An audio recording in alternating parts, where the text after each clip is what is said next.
Aquí tiene. Solo quiero ver si no me confundo. Este es nada más para pasarlo. Este es el puntero. Ok. Para Y luego pasa pasarlo. adelante y atrás, ¿no? Sí. Perfecto. Ahí atrás. Ay, muchas gracias. Bueno, muy buenos días a todos. Es de verdad un gusto poder compartir un poco de lo poco que uno sabe. Vamos a tratar de hacerla un poco dinámica. Yo sé que el tema es bastante denso. Lo vamos a tratar de hacer lo más sencillo posible. Vamos a repasar las bases inmunológicas y en qué consiste la terapia transfusional. Así que espero que nos divertamos en este viaje. Primero, ¿cuáles son los objetivos de la clase? Vamos a empezar lo básico, definiendo cuáles son los conceptos genéticos e inmunológicos envueltos en la terapia transfusional. Vamos a conocer los grupos sanguíneos, o más bien dicho, a recordar cuáles son los grupos sanguíneos y su importancia en la aplicación clínica. Vamos a describir también cuáles son los hemocomponentes, para qué sirven y, por supuesto, cuáles son las complicaciones que puede tener esto a través de las reacciones transfusionales. Y por último, vamos a tocar un poco el tema de las pruebas en inmunoterapia. Para empezar, ¿qué es medicina transfusional? Como definición, podemos… Ya veo por qué se le caía esto, doctor. Esperen. A ver si no se me cae a mí. A ver. Como objetivo general, la terapia transfusional tiene un objetivo bien claro. ¿Cuál es? Conservar, ¿cuál era el puntero? ¿No? Conservar y restablecer la salud apoyada en una terapéutica transfusional. ¿Cómo vamos a hacer esto? A través de los elementos sanguíneos, ya sea celulares o plasmáticos, según sea la necesidad clínica que tengamos en este momento. Quizás para hacer un pequeño recorrido histórico, como decía el doctor, a través de los años la terapia transfusional ha tenido una evolución pues impactante, ¿no? Desde el momento en el que el desarrollo de nueva terapia genética, todos los procesos que se han ido haciendo mucho más específicos para obtener al final un resultado en común, y este es hacer de la terapia transfusional un evento que, si bien es cierto, es terapéutico, pero tiene que ser lo más sano, lo más inocuo posible, por todos los eventos que están alrededor.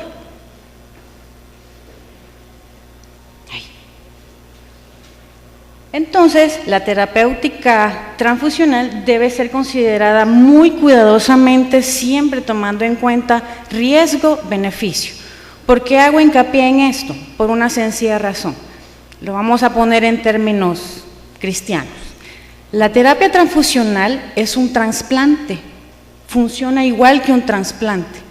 ¿Por qué? Porque lo que yo estoy prestándole a este paciente, lo que yo estoy infundiéndole son células, es un tejido, el tejido sanguíneo, que por supuesto no va a ser compatible conmigo, porque todo lo que yo voy a recibir se va a considerar como un agente extraño a mi situación normal. Entonces hay que tener mucho cuidado. A veces les decimos a los residentes o incluso a los internos, tengan cuidado que no son dulces los que están poniendo, no es agua lo que le están poniendo al paciente, le están infundiendo un tejido sanguíneo, y esto, si nos vamos a los términos estrictos, es una terapia de trasplante, ¿sí? Por eso es que es muy importante considerar siempre cuáles son las indicaciones de transfusión, cuáles son los riesgos que yo tengo, y siempre tener en cuenta el riesgo-beneficio que esto me va a traer. ¿Qué es la inmunohematología? Bueno, la inmunohematología se ha venido desarrollando a través de los años, como les decía al inicio. El objetivo de esto es hacer mucho más segura la transfusión. ¿Por qué? Porque tengo que eliminar todos estos factores que pueden estar alrededor, que me van a traer una maleficencia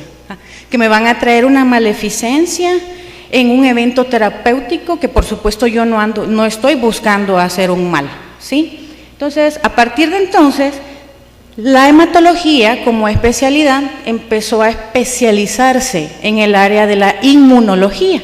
Entonces, ¿de qué trata, no? Simplemente que empezamos a especializarnos en hacer estudios de los grupos sanguíneos. Como somos algo obsesivos, ¿verdad? Entonces, ¿qué hicimos? Agarrar la célula, que habló el doctor Estrada, el glóbulo rojo, y empezamos a despenicar y a ver con microscopio y a hacer un poquito más acucioso en saber qué tiene el glóbulo rojo, qué es lo que tiene pegado, qué función tiene, para qué me sirve, por qué me da tanto problema. Entonces, el estudio de estos grupos sanguíneos y por supuesto las complicaciones inmunológicas que esto acarrea es lo que está involucrado en el concepto de inmunohematología. ¿Qué otra cosa es importante? Como les decía, esa acuciosidad o el tratar de llegar a lo último, de lo último que podamos saber del glóbulo rojo y su ambiente. También empezamos a determinar qué genes están involucrados en estos grupos sanguíneos.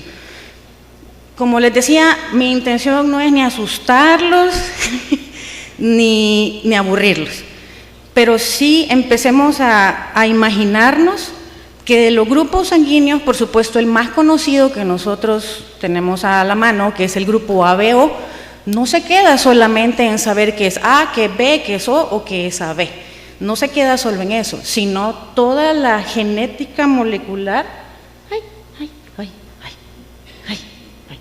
toda la genética molecular que está envuelta en esto y las implicaciones clínicas que hay que tomar en cuenta a la hora de, repito, hacer un trasplante de tejido, que en este caso es una transfusión. Entonces, los genes determinantes de los grupos sanguíneos generalmente transmiten los caracteres codominantes que se pueden expresar en fenómenos homocigotos y heterocigotos.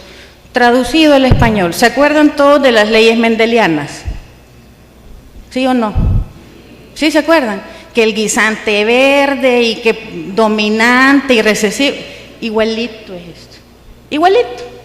Entonces siempre va a haber la parte genética involucrada, tomando en cuenta caracteres codominantes, ya sea heterocigoto, o sea que son, a ver si se acuerdan, a ver si es cierto. ¿Qué quiere decir heterocigoto? No, es solo uno, no me griten tanto. ¿Qué quiere decir heterocigoto? Diferentes, así es, pero el que va a tomar la rienda de que sí, pues sí, hay dos de los mismos, va a ser el dominante, así es. Y homocigoto creo que no tiene mayor pierde, ¿ve? Ahí no hay pierde, ¿ve? Va. Bueno, bienvenidos a a la parte inmunológica. Vamos a recordar conceptos básicos para que vayamos entendiendo, ¿no? ¿Qué es un antígeno? Ya les di copia, ¿ve? Pero ¿qué entendían ustedes que era un antígeno? Así, en palabras sencillas. ¿Eh? Así es, cualquier cosa que no sea mío, así de simple. Como que de repente mi hermana me preste los aritos de fantasía y me den alergia y ya sé yo que este lado no es mío, porque mi cuerpo no lo acepta, ¿sí? Entonces, antígeno es cualquier sustancia que entra al organismo y se va a reconocer como extraña, eso es natural, eso es normal. Esto va a provocar, por supuesto, una respuesta inmune. ¿Vamos bien hasta ahí? ¿Sí? Bueno. Los antígenos, que lo vamos a poner como AG de acá en adelante, los antígenos del sistema sanguíneo se caracterizan porque pueden tener diferentes orígenes. Normalmente son proteínas o glicoproteínas que se van a ubicar en la membrana celular. Estamos hablando, repito, exclusivamente de glóbulo rojo. No estoy hablando de linfocitos, ni de plaquetas, ni nada. Estoy hablando solo de glóbulo rojo. Los anticuerpos, ¿qué es un anticuerpo?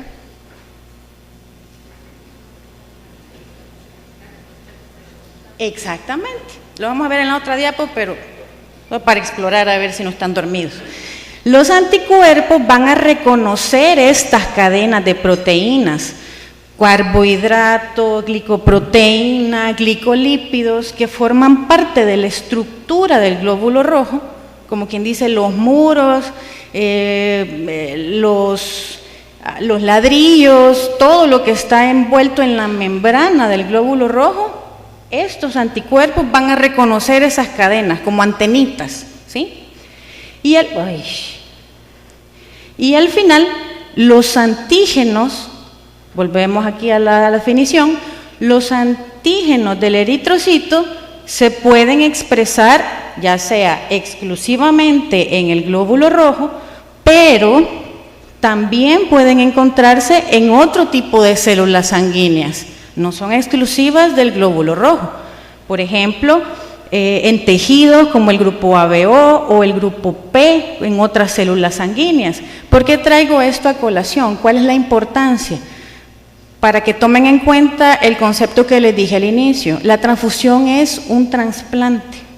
Entonces, no puedo esperar no tener efectos colaterales en otros órganos, porque los antígenos del eritrocito, aunque son del glóbulo rojo, me puede dar impacto en otro sistema, en otro tejido.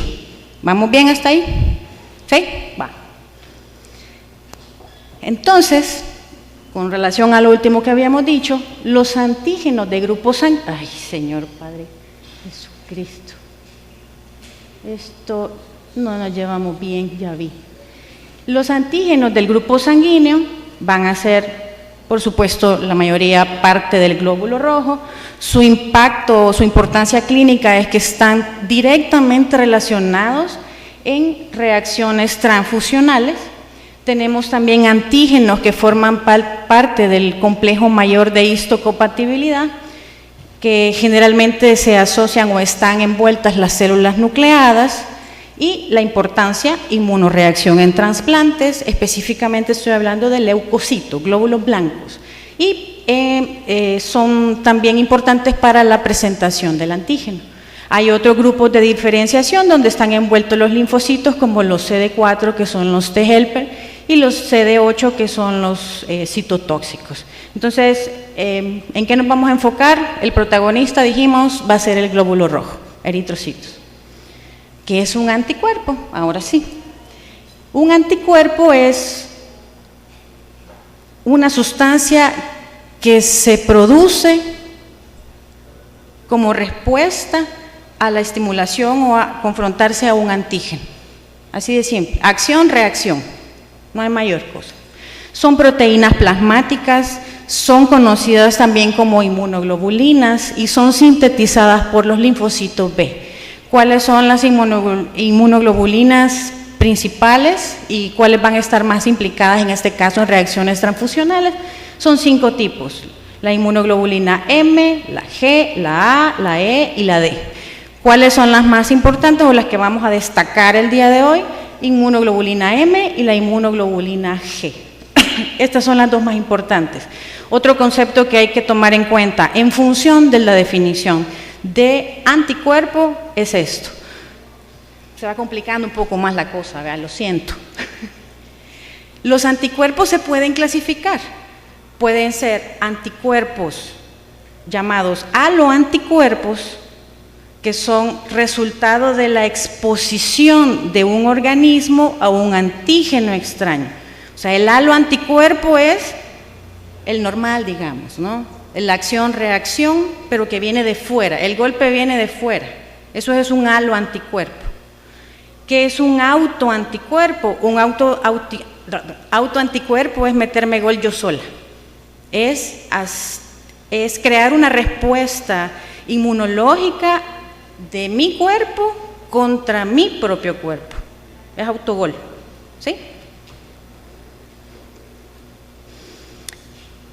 Para hacerlo un poco más dinámico estos son las estructuras que pueden tener las inmunoglobulinas, dependiendo cuál sea.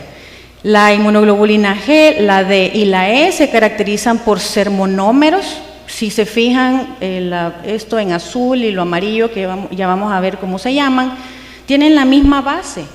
Lo que cambia es como lo floreado, por así decirlo, ¿no? O cuántas cadenas, o cuántos, si es un dímero o si es un pentámero, en este caso como la inmunoglobulina M, lo que le va a dar la característica bien particular a cada inmunoglobulina. Entonces, la inmunoglobulina G, que era nuestra protagonista, es un monómero. La inmunoglobulina A es un dímero que se une por medio de un puente disulfuro, y la inmunoglobulina M es un pentámero, es una cosa un poco más sofisticada, ¿no? Con todos los puentes disulfuro que unen, por supuesto, los monómeros de base. ¿Qué características tienen los anticuerpos? Tienen dos cadenas, una cadena pesada y una cadena ligera. ¿Cuál es la importancia de esto? Bueno, la cadena pesada es la que le da el tinte característico al anticuerpo, es la que va a decir, por ejemplo, tú vas a servir para reacciones transfusionales, tú vas a servir como una crioglutinina, tú vas a funcionar para tal cosa. Para eso sirve definir si tiene cuántas cadenas pesadas y cuántas las cadenas ligeras tiene. Estas cadenas los tienen todos los anticuerpos. Y las principales son la M y la D. En la G, la A y la E lo vamos a encontrar como derivados de las células plasmáticas. La inmunoglobulina M, que era la más compleja, el pentámero, esta se detecta principalmente en plasma. Esto es importante cuando empecemos a ver cuál es la dinámica o cuál es la forma en la que tenemos que transfundir glóbulos rojos, plasma, críos o lo que sea. O sea, tienen que tomar en cuenta que la IgM es la que está principalmente en plasma, ¿sí? Vamos a conocerla, vea, porque como de eso vamos a hablar. La inmunoglobulina G. El 80% de todas las inmunoglobulinas es la G. Quiere decir que probablemente sea la que esté mucho más involucrada en todos estos fenómenos de alergias, choques anafilácticos, anemias hemolíticas autoinmunes. ¿Qué características tiene? Bueno, se une rápidamente a los macrófagos y esto provoca destrucción del microorganismo. Otra cosa que es muy importante, esto puede atravesar la barrera placentaria y se secreta también en la leche materna. Esto es importante. ¿Por qué?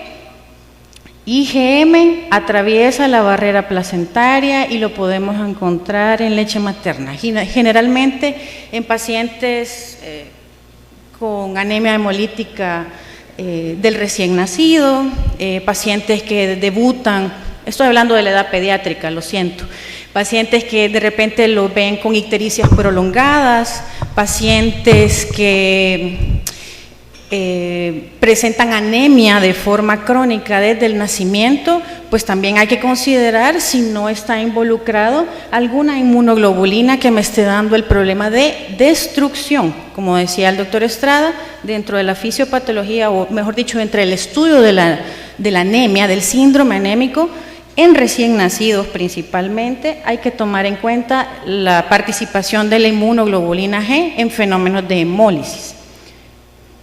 No digo, pues esto y yo no nos llevamos. La inmunoglobulina G también es la responsable de la inmunidad fetal y la del recién nacido, que es lo que estábamos hablando.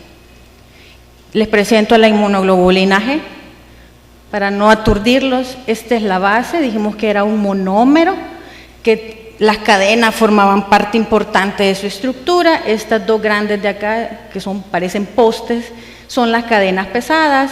Las cadenas ligeras son las que están en la superficie. Adherido a esto hay zonas de unión al antígeno, que son estas rojas de acá, y regiones variables y regiones constantes dentro de la estructura de las cadenas ligeras. Y la zona de activación. Hay 4 subclases de inmunoglobulina G, no es solamente, como les decía, como el grupo ABO y AB y se acabó, no. La inmunoglobulina G, aparte de eso, que se complica, hay 4 tipos. Está feo, vean. Entonces, la que más nos va a llamar la atención es esta, que es la que atraviesa la placenta.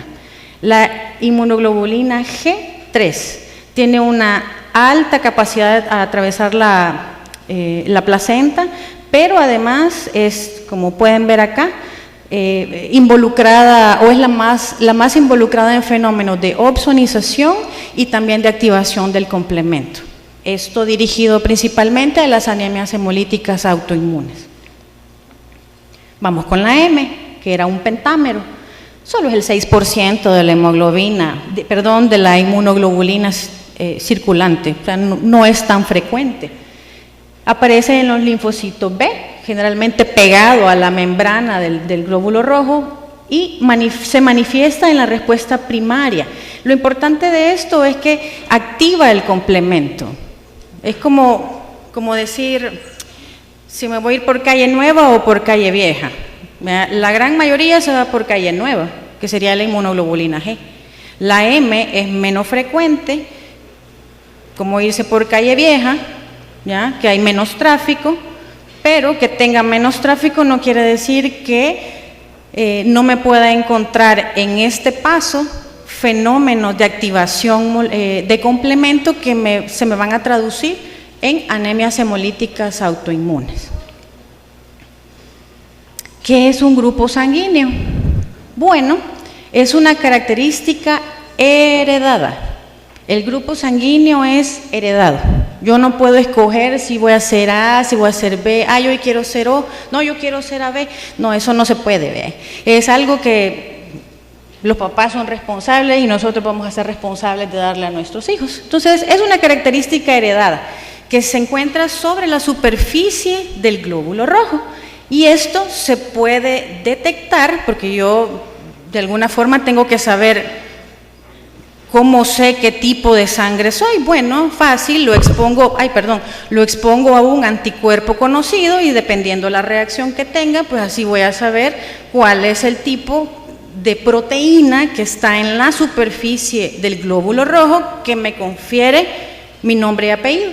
Si soy O, si soy A, si soy B y lo demás. Aquí se va complicando un poco más. Como ya nos metimos a la parte de grupos sanguíneos, tenemos que entender o recordar que hay antígenos y anticuerpos de grupo, ¿sí? El antígeno de grupo, ya dijimos, es la sustancia que da la característica, ¿no? O sea, es decir, tú te vas a vestir hoy de negro, ella va a venir de rosado, el otro se va a vestir de verde. Eso es el antígeno, es la característica que se me confiere de forma heredada para determinar a qué sistema pertenezco, que es un anticuerpo de grupo. Es la antítesis, ¿no? El anticuerpo de grupo es la sustancia, dijimos M o G, ¿sí? Que específicamente va a reaccionar con el antígeno de membrana que yo tengo. Hay dos tipos de anticuerpos, no solo M y G. Pueden haber naturales y adquiridos, ¿sí? Los naturales, como las aglutininas o las que se forman igual, heredadas, es normal, es lo esperado. Y las adquiridas, pues creo que no tiene mayor ciencia, no es algo externo a lo que yo estuve expuesto o a lo que estoy expuesto y el cuerpo dijo, esto no es mío, sáquenlo de aquí y empieza la respuesta inmunológica a funcionar. Acá está, ¿no?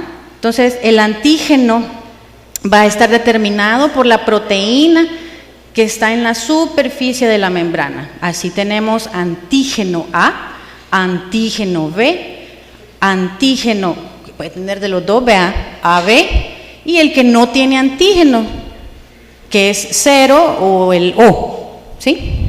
Muy bien. Existe otro antígeno, y lo voy a empezar a mencionar desde acá, que lo conocemos como el grupo RH. Lo voy a empezar a mencionar. El RH también es una proteína y una proteína que también está en la membrana. Esto lo que nos va a decir, si lo tiene será, no hay mayor ciencia, ¿verdad? RH positivo y si no lo tiene, negativo. Muy bien. Empecemos entonces con los sistemas sanguíneos. Vamos a empezar con el sistema ABO, que es el más conocido y probablemente uno de los más nobles, probablemente, a los que nos vamos a enfrentar. ¿De dónde viene todo esto? Este señor que está acá, en el año 1900, que es el señor Landsteiner, él, a través de la observación, por pura necesidad, empezó a transfundir. Antes se transfundía sangre directo, o sea, me sacan aquí, me conectan con el otro y sangre con sangre, ¿no? Se imaginan el desastre, ¿ve? Entonces, sangre con sangre, entonces por supuesto se morían algunos, ¿ve? Se morían. Entonces luego de la observación vino y quizás era obsesivo también, ¿no? Y dijo, no, aquí hay que ver cómo hacemos para que la gente no se muera. Entonces empezó a clasificar y a estudiar el glóbulo rojo y encontró, él fue el primero que encontró que el glóbulo rojo tenía un distintivo, que eran estos antígenos de superficie, y que denominó, se le ocurrió, ¿no? 0 no tiene nada. Este parece en cuadritos, le voy a poner A. Y este parece triangulito, que le voy a poner B. Entonces cada uno tenía una característica muy particular. Entonces, así fue como surgió el sistema AB0. Estos antígenos, a través del tiempo, tomaron mucha relevancia, porque se fue haciendo mucho más efectivo el fenómeno de transfusión. Principalmente en la era nuestra, obviamente en los trasplantes de tejidos, no solamente de médula ósea, sino en los otros tejidos, y en la enfermedad hemolítica del recién nacido. ¿Por qué? Porque también luego de esto, por el año 1902, había otro señor, quizás eran compañeros, no lo sé, pero había otro señor que empezó también a descubrir que aparte de la proteína AB0 que había descrito Landsteiner, habían otros, y empezaron a ver que las mamás que tenían esa característica diferente al ABO, que creo que todos ya sabemos de qué estamos hablando, que es el RH, los niños se le morían. ¿Y por qué se están muriendo? Y fue que empezaron a hacer el estudio, que más adelante lo vamos a ver, del RH, ¿sí? La compatibilidad del grupo ABO, por supuesto, es básico y es lo esencial en toda prueba serológica pretransfusional. Probablemente no se ve muy bien en esta diapositiva, pero cuando empezaron a hacer estos estudios de compatibilidad, porque el objetivo inicial era ser un poco más óptimo en la transfusión, no ser tan cruento, ¿no? Como sacarle, conectarlo, meterlo y ya, y hay que le pase sangre. O sea, la idea era optimizar. Entonces, ¿qué fue lo que... menos mal. ¿Qué fue lo que hizo este señor? Empezó a hacer pruebas burdas de compatibilidad, mezclaba suero de uno con glóbulos rojos de otro, el suero del otro con los glóbulos rojos del otro. Entonces, él solo veía físicamente, veía fenómenos de aglutinación, como que fuera requesón, va. No veía una capa homogénea, sino que veía fenómenos de aglutinación, y así fue como empezó él a hacer toda esta clasificación del grupo ABO. Entonces, los antígenos A y B, dijimos al inicio, son glicoproteínas. Estas son producidas por genes localizados en la parte proximal del cromosoma 9, o sea, genéticamente ya viene marcado, y están presentes, dijimos, en todos los tejidos, excepto en el sistema nervioso central.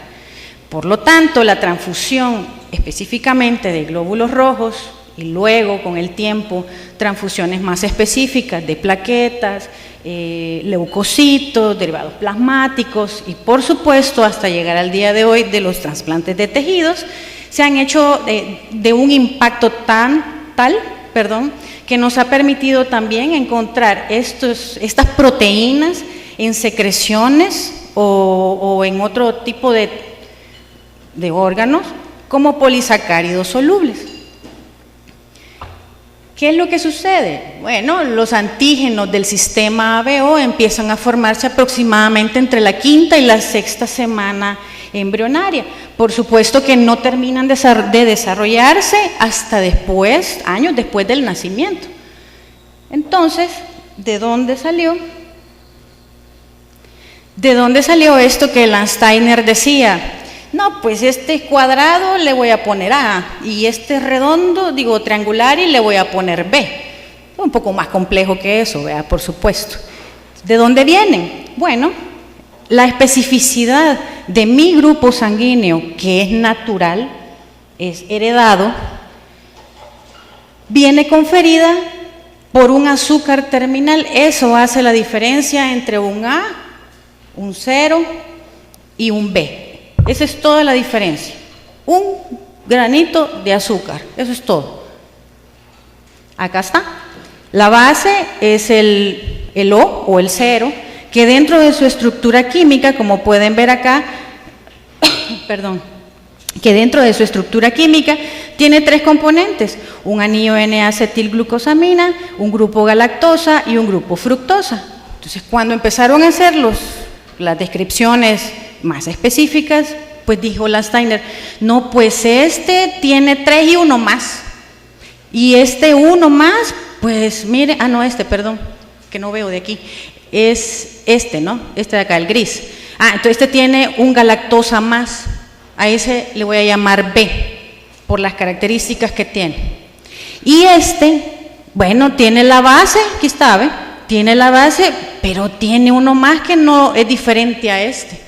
Este es un anillo N-acetilgalactosa, tiene otro repetido. No, pues a este le voy a poner A. Esa es la diferencia entre uno y otro. Y por supuesto, el AB que tiene pues, las 2 características, ¿no?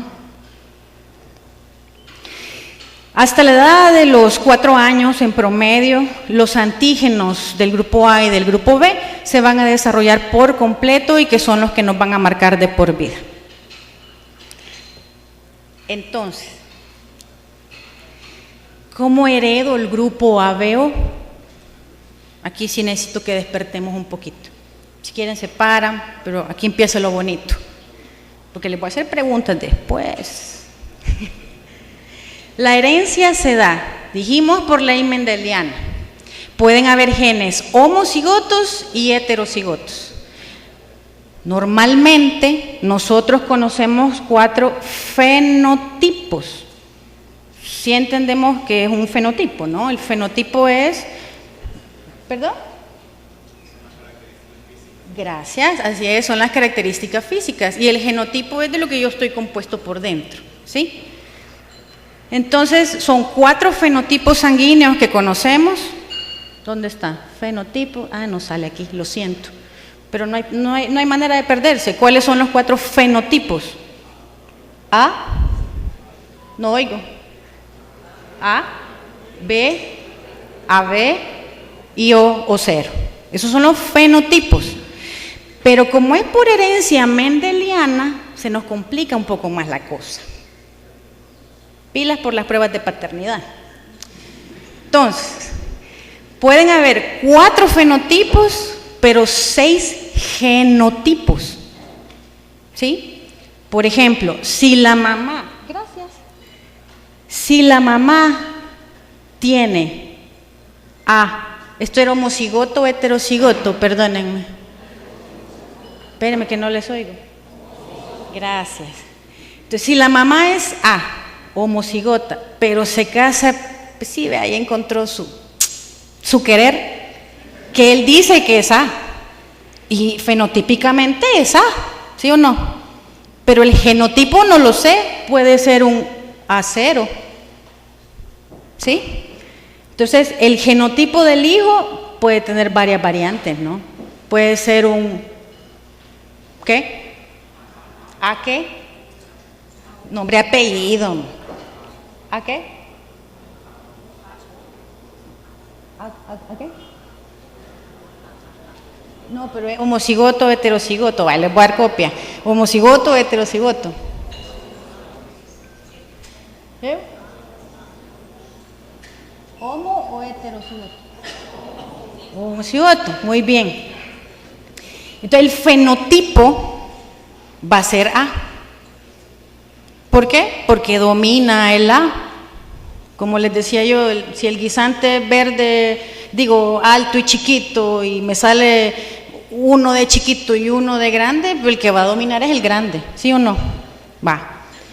Entonces, tenemos, si dependiendo cómo sea el genotipo, materno o paterno, ay Señor Jesús, va. El genotipo materno o paterno, así vamos a tener diferentes genotipos. Aquí se repiten, no les van a salir más, pero si los vemos puede ser 1, 2, 3, este ya está, 4, 5, 6, ¿sí? Según las combinaciones de mamá o papá que tenga. Vamos con los anticuerpos, eso era antígeno. Vamos con los anticuerpos. Los anticuerpos se encuentran naturalmente en el plasma. El plasma contiene anticuerpos que reaccionan contra el antígeno ausente en sus glóbulos rojos. ¿Por qué? Porque son espontáneos, son de ocurrencia natural. Tiene sentido, ¿no? Si yo soy A, ¿qué anticuerpos voy a crear en el plasma? Solo tomen en cuenta una cosa. Yo soy A, no me puedo destruir a mí misma. ¿Sí? Si yo soy grupo A, en el plasma, ¿qué anticuerpo voy a tener circulando naturalmente? Pero con ganas, de que estoy medio sorda. B, o sea, sería anti-B. No me puedo destruir a mí misma, no puedo tener anticuerpos anti-A si yo soy A. ¿Sí? Va. Ah, pues ya habían agarrado copia. Va. Entonces son anti-A y anti-B. Predominantemente este tipo de anticuerpos son de características M, inmunoglobulina M. Las IgG están presentes, sí, están presentes en el grupo ABO. Están presentes, pero son menos frecuentes. Generalmente se asocian a pacientes que tienen el grupo 0 o el grupo O. Otra característica de los anticuerpos del sistema ABO es que reaccionan a temperatura corporal y tienen la capacidad de activar el complemento. Dijimos que las M se asociaban más a complementos, ¿sí se acuerdan? Yo espero que sí. Muy bien. Y a fenómenos de hemólisis, o sea, de destrucción intravascular. Así que los anticuerpos en general, bueno, el recién nacido no posee anticuerpos ABO inmunológicamente desarrollados, ¿sí? Los que se van a detectar son los que la mamá le va a pasar a la hora del nacimiento. ¿Por qué? Porque es un proceso, dijimos, ¿verdad? Se encontró que bacterias, alimentos, a medida que el niño va recibiendo proteínas, va recibiendo glicolípidos, se está formando la flora intestinal, estos azúcares que están presentes de esta forma en el recién nacido son los que me van a ayudar a que durante estos primeros 2 años se formen los antígenos específicos para A, B, ahí es H, que es el mismo O o el mismo 0.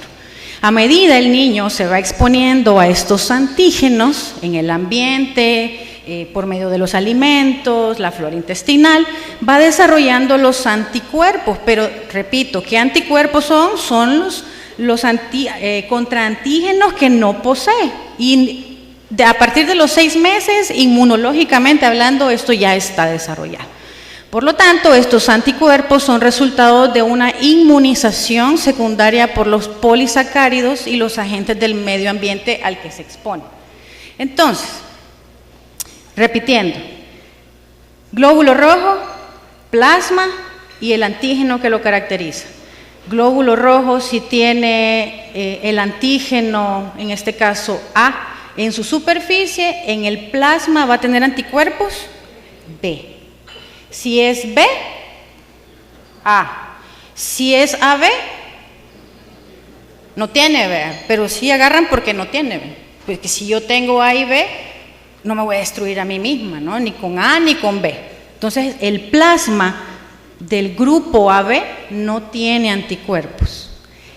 Y el 0, que no tiene nada que lo marque en su superficie, por supuesto el plasma va a tener anti-A y anti-B. ¿Vamos bien? Bueno. Entonces, los grupos eritrocitarios y por supuesto los antígenos que los representan, no solo se limitan al sistema ABO y el RH que conocemos. Creo que lo importante de destacar en esta diapositiva, no se aflijan que no vamos a ver todo esto, no se aflijan. Lo importante es saber, acabamos de ver el sistema ABO, estos son bien fáciles, ¿no? Solo son 4, B, A, B, A, B, A, B y 0, no hay más. El RH, que lo vamos a mencionar, creo que la importancia del RH no es solamente si es positivo o negativo, sino que el sistema RH está compuesto por todos estos que ven acá, todos estos antígenos, D mayúscula, debería estar el D minúscula, C mayúscula, C minúscula, E mayúscula, E minúscula, que son los que están principalmente involucrados en fenómenos de hemólisis, enfermedad hemolítica del recién nacido, incompatibilidades porque a lo mejor el papá tiene el antígeno, la mamá no lo tiene, el niño heredó el del papá, o sea, es un solo relajo mendeliano realmente, ¿no? Pero creo que los incentivo a que no se queden solamente con que es positivo o negativo, sino que todos estos están sumamente envueltos y quizás con fenómenos de hemólisis mucho más impactantes que el sistema ABO. Si bien es cierto, el sistema ABO nos da fenómenos transitorios, no tan dramáticos de hemólisis por incompatibilidad de madre e hijo, ¿ya? Porque es bien, si ustedes recuerdan, es bien común que de repente, la mamá es O y el niño A, fácil, ¿no? Incompatibilidad, por ostamarillo, señora Solelo, ya se le va a pasar, ¿sí? Los fenómenos de hemólisis no son tan severos. La inmunoglobulina M es la que estaba envuelta en este fenómeno. Pero el RH, principalmente el C, también el E, ¿no? Pero el C, son los que nos dan los problemas de hemólisis mucho más severas, incluso con hidrops fetal. Entonces, son los que hay que tener un poco más de respeto y de cuidado. El resto de sistemas o de grupos, como ven, hay varios grupos, y cada grupo tiene infinidad de antígenos que también tienen que ser estudiados si hay un fenómeno de hemólisis involucrado. ¿Sí? Solo vamos a mencionar el RH. El antígeno D, el mayúscula, es el más importante luego del ABO. Entonces, el 85% de la población tiene una estructura dominante para el D, o sea, es RHD, así sería realmente su nomenclatura. Pero nosotros le llamamos positivo o negativo. Ojo, positivo o negativo en función del D, no del E, del C, del minúscula, del mayúscula, no. Solo hablamos exclusivamente del D. Entonces, el 85% de la población es RHD, o sea, positivo. La diferencia fundamental entre estos dos sistemas es lo siguiente. La diferencia fundamental entre los dos sistemas es la siguiente. Dijimos que el sistema ABO, yo soy A, y el anticuerpo que yo tengo es anti-B, pero eso es natural, ¿sí? Eso es normal. ¿Qué pasa en el RH? Si el antígeno no lo tiene la superficie del hematíe, el plasma de la persona no forma naturalmente anti-D.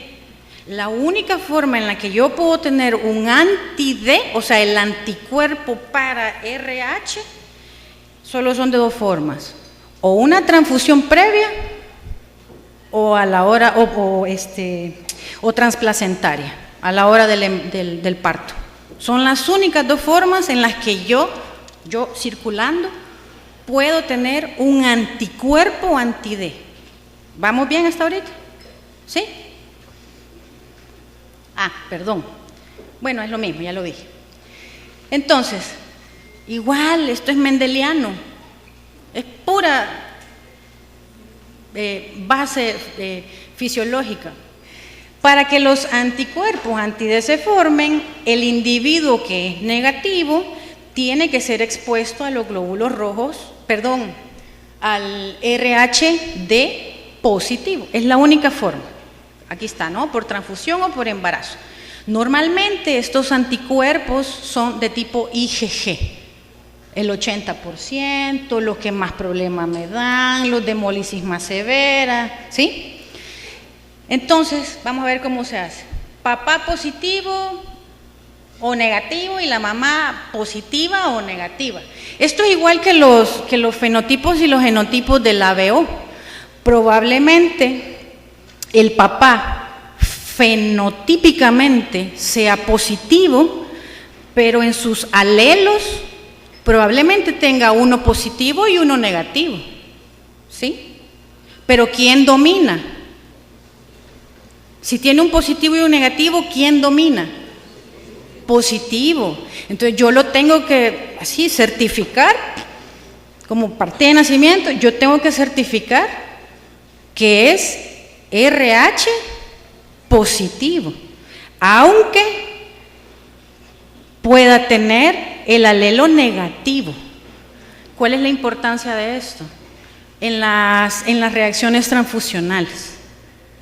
Esa es la importancia, porque probablemente el dominante sea el positivo, pero a la hora de una reacción transfusional debo hacer estudios mucho más específicos y determinar el genotipo de este paciente, ¿sí? Entonces el positivo siempre va a ser el dominante. Para empezar a hacer los ejercicios, el factor RH, positivo o negativo. ¿A quién puede donar un positivo? Esto si quieren cópienlo porque les va a servir. El factor RH, ¿a quién puede donar?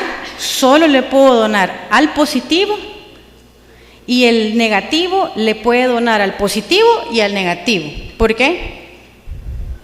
Porque no tiene, así es. ¿Y de quién puedo recibir? Si soy positivo, yo puedo recibir, obviamente, del positivo, pero también del negativo, porque no tiene. Pero si soy negativo, yo solo puedo recibir de un RH negativo. ¿Estamos claros?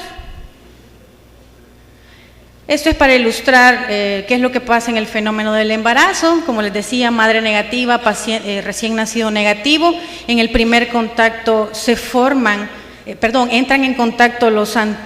anticuerpos anti-D por la exposición del feto que es positivo contra la madre que es negativa, ¿verdad? Y luego en el segundo embarazo es cuando vienen los fenómenos mucho más críticos, pero ha disminuido esto mucho por la aplicación de la anti-D.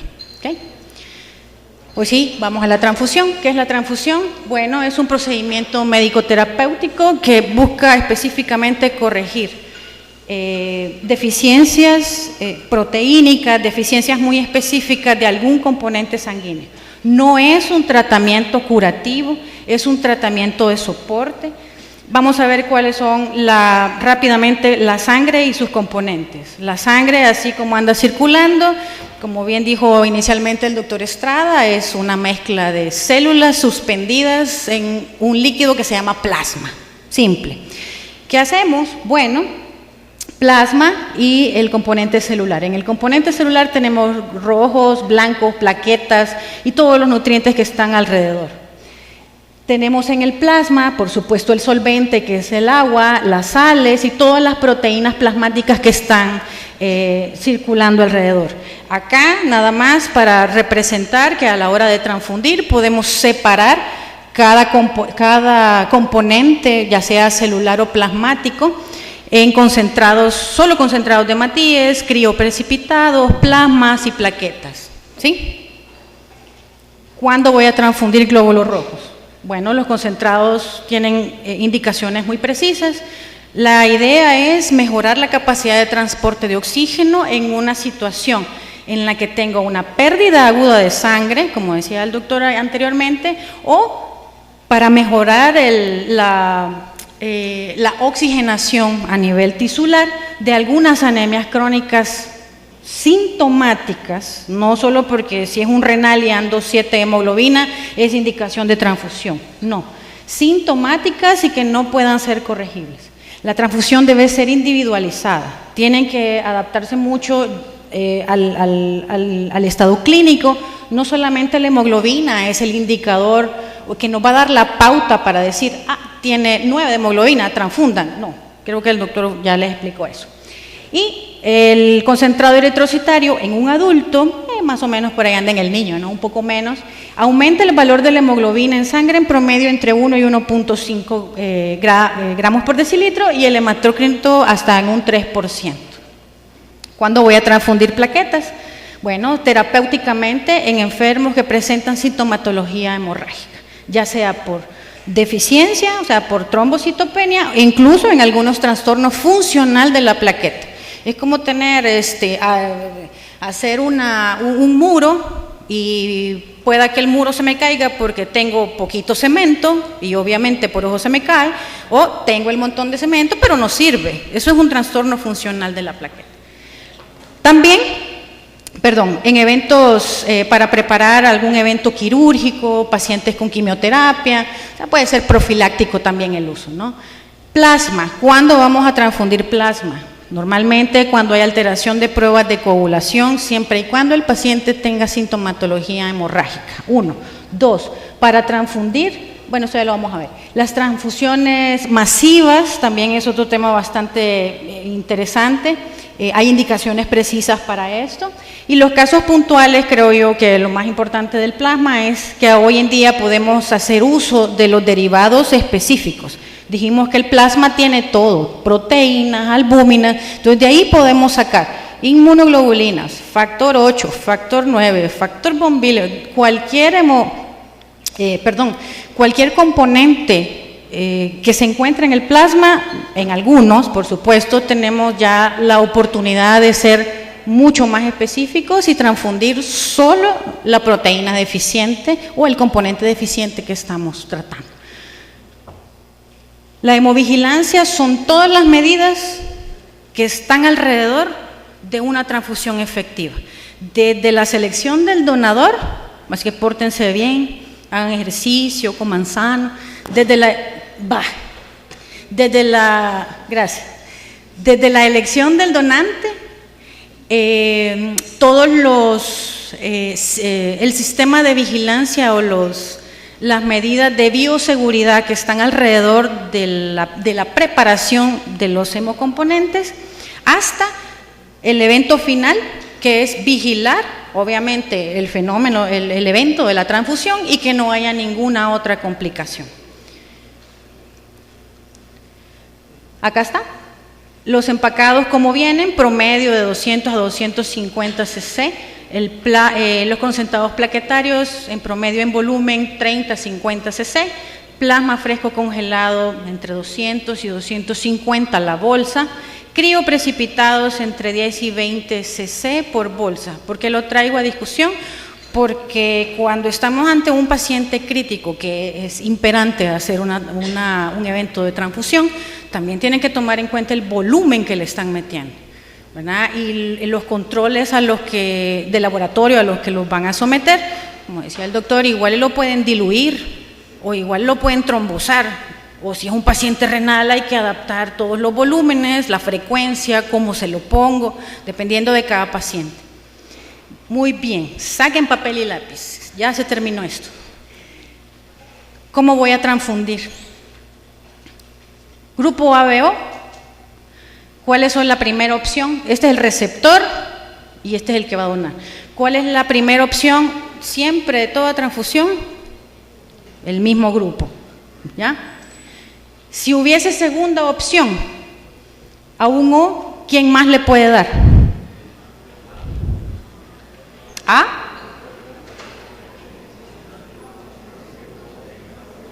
Va, esperen, pónganse de acuerdo y uno díganme, va, para hacer el ejercicio.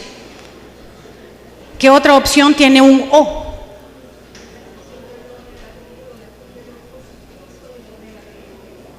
que no le oí. Ya me adelantó a la otra diapo, pero sí. Va, O. Aquí se me van a ir todas de un solo. Vámonos al A. El A. Pero si no tengo A, ¿quién más me puede dar? Ay. ¿Y el B? ¿Ah? O. Vamos a ver, pues. ¿Y el AB?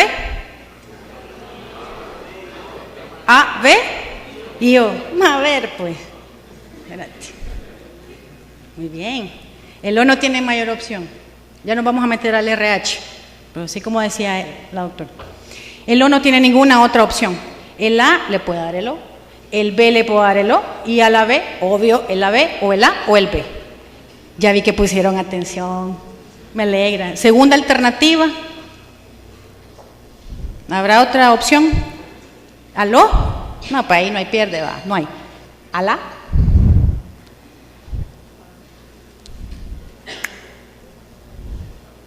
Neles. Va, démosle pues. Ninguna. No tienen más opción. Solo el AB que se le puede pasar O, que es lo que habían dicho por acá. Vámonos al plasma. ¿Qué había en el plasma? Circulando. Anticuerpos. Entonces, si el paciente es O, ¿qué plasma le voy a poner? El O tiene anti-A y anti-B, ¿sí? Entonces, si tengo un O, ¿qué tipo de plasma le voy a poner? Sin miedo, hombre, tomo, la voy a destapar. O, solo O, bueno, como primera opción, O. ¿Al A? El A tiene anti-B. Entonces le voy a poner A. Lo destapamos ya. Vamos a ver, pues. Muy bien. Al O, primera opción, obviamente el primero, ¿no? El grupo que le toca. Al O, la primera alternativa es un AB. ¿Por qué? ¿Por qué? Esto es plasma. El AB que tiene en el plasma no tiene. Entonces lo que le están poniendo es algo limpio. ¿Sí? Entonces si es A, obviamente vea AB. Aunque tiene anti-B, estos debo hacer la acotación, los A y los B, aunque se les puede pasar a B, siempre hay un pequeño riesgo de hacer hemólisis, ¿no? Porque obviamente tiene uno contra mí, que a lo mejor no va a ser una reacción tan grande, pero ojo, ¿no? A lo mejor en la próxima reacción, si le vuelven a pasar uno que tenga anticuerpos contra mí, sí le va a dar reacción. ¿Quedó claro esto? ¿Sí? Va, último ejercicio. Vamos a mezclar RH y ABO. Uy, ahorita terminamos. Otra vez, si es A, positivo, ¿a quién le puedo donar? Vámonos primero con grupo. Si es ¿a quién le puedo dar? Ajá. ¿Otro? ¿A B? Ay, me asustaron. Yo, ¿a quién? ¿A B? A B. ¿A quién más? Empezamos a hacer las combinaciones. A positivo, A negativo o ¿cómo? Solo uno vamos a hacer. Ajá. A B positivo. Y puedo donar a negativo. Yo les dije que copiaran el del RH. No. ¿Lo ayudamos, pues? ¿A quién le puedo dar? A y a B. Positivo. Ya ven que se han puesto atención. ¿Y de quién puedo recibir? Del mismo, obviamente, pero la diferencia es que si yo soy positivo, puedo recibir de negativo. ¿Estamos claros? ¿Sí? Igual pasa para el AB.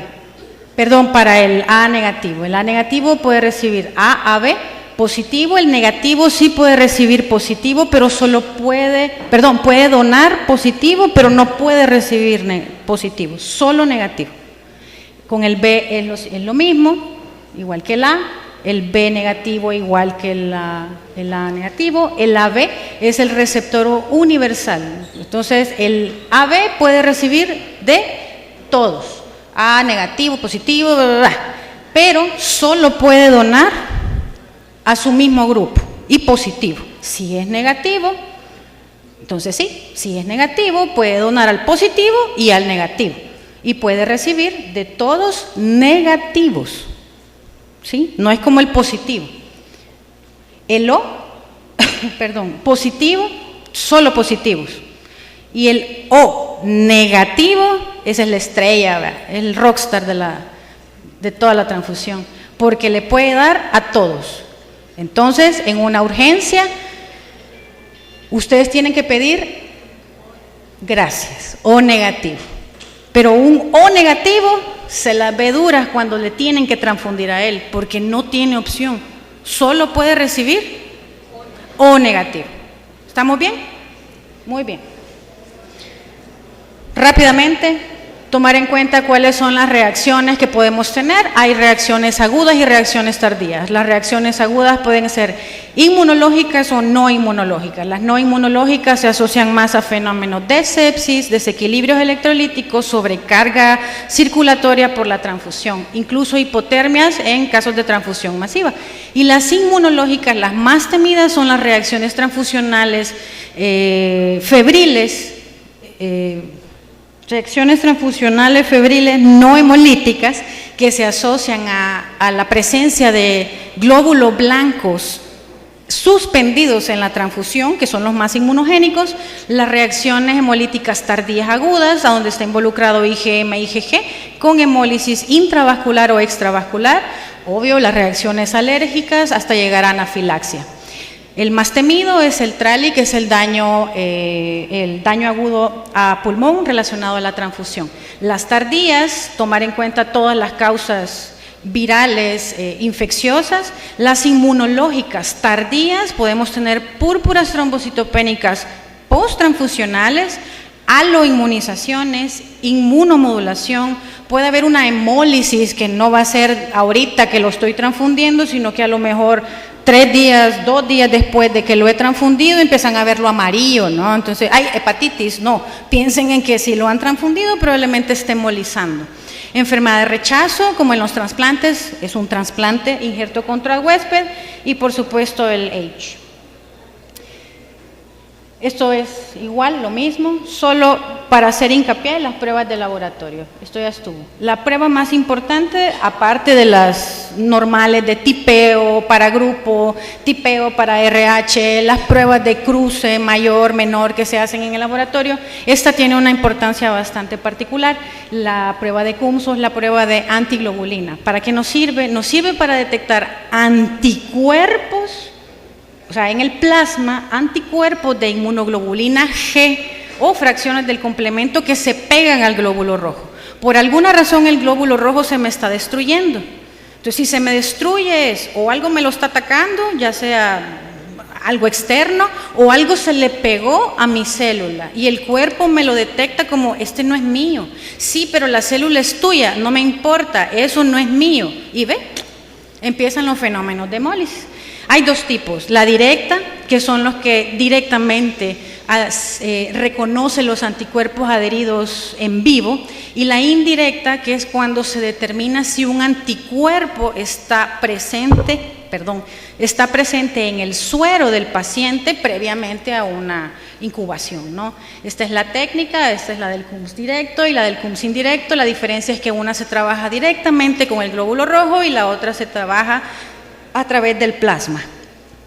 Entonces, ¿para qué nos sirve? Una prueba positiva quiere decir que nos estamos enfrentando o a una anemia hemolítica autoinmune, fenómenos, por ejemplo, lupus, pueden dar reacciones cruzadas con algunos microorganismos como la monoclosis infecciosa, microplasma y sífilis, y por supuesto, si hay una reacción a la transfusión. Hay que ir a buscar si hay algún anticuerpo que incluso puede ser de otro grupo sanguíneo, no ABO, esa es la importancia, es un anticuerpo no del grupo ABO, puede ser otro. Y por último, una indirecta positiva quiere decir que estuvo expuesto a un anticuerpo y nos da como resultado una eritroblastosis fetal, que es una enfermedad hemolítica del recién nacido, donde la madre, sus anticuerpos de la mamá son los que tiene el niño, ¿sí? O una incompatibilidad sanguínea, que son las pruebas de rutina que se hacen en banco de sangre. Así que yo les agradezco, yo sé que es un tema bastante denso, espero no haberlos confundido, los incito a que pues sigan actualizándose y un paso a la vez, ¿no? Un paso a la vez, y espero que esto les haya